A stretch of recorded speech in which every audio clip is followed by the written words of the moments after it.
Hello, welcome to Miniature Realms. My name's Stuart, and today's video is the final in a long-running, I say long-running, it's been a long time since I last recorded a video on it, but a long-running project vlog on my work on Smaug. Now, none of the videos were meant to be a tutorial as such, but I did describe a little bit how I went around painting the miniature. But as you see from these pictures here, the miniatures in a very sort of late stages of painting. I know the last project vlog, which sort of dates back to June or July 2021, I think, so well over a year. I think at that stage I'd painted the base, I'd painted Bilbo on the base, and the miniature itself was primed and zenithal pre-highlighted, but that was that. I may have talked a little bit about how I plan to go ahead. But essentially what I did was built up with very thin glaze layers, all with the airbrush, so that pre-highlight showed through. And what you kind of see on the screen now is me adding those more final touches to it. So I'm actually using a lot of Army Painter and Express Colour from Vallejo paints, thin slightly through the airbrush. And I'm just adding texture and colour, so adding some more orange, adding some more yellow, adding bits of purple shades and things, and just to give a really multi-tone to the skin. Now this process is actually really enjoyable. Once you're used to using an airbrush and you're fairly confident with it, you can be fairly accurate with where you get the paint to land. There's always a little bit of overspray for most of the work on the skin. That really doesn't matter at all. I also use the airbrush to paint in most of the dark areas as well, and I did dry brush them slightly before adding another glaze to tone them down. But again, I wanted them to look organic and I wanted it to blend within the rest of the body. I like the idea that the scales are just a hardened area of the outer skin. They aren't a separate entity in themselves. And if you've ever looked closely at sort of reptiles and things, and many years ago I had a bearded dragon, and you see that sort of colour change throughout the body, and even the harder, more scaly areas will reflect the main colour of the softer areas as well. I lightened the underside of Smaug using some flesh tones. I'm not going to list the colours here. As I said, this is not a tutorial, just a bit of an illustration of how I went around the process.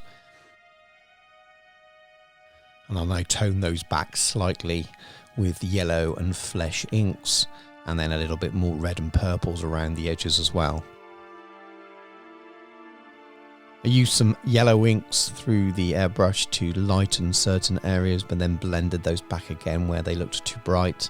And again, it just really builds that idea of multi-tonal skin and really builds the interest in the piece. And if you look at it from different angles, you'll find lots of different colour variations and different things to draw the eye. Obviously the final bits finishing off with the hairy brush, so painting in the eyes and the teeth and a little bit of detail inside the mouth. But the bulk of the multi-tonal effect that you see on the face is achieved with that zenithal pre-highlight and then the layers and layers of airbrush glazes. There we have the final miniature as we zoom in here and spin around. I'm really pleased with the way he came out. I could have done a higher finish for sure, but it'd been on my to-do list for a very long period of time. It's been a long time since I finished that base, and I really wanted to get him finished.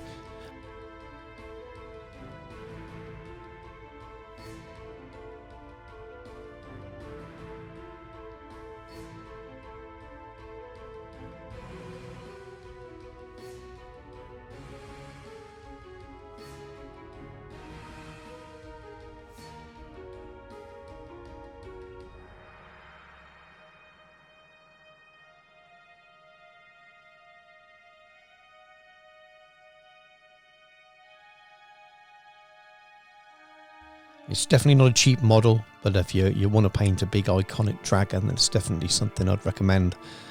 Well, thank you very much for watching. I really wanted to just sort of finish this project vlog series off as he was finished. I'm sorry there wasn't more detail in the earlier stages of the painting red, which may have been very useful for those of you who wanted to see that. I did try and record some, but I had a bit of an error on that.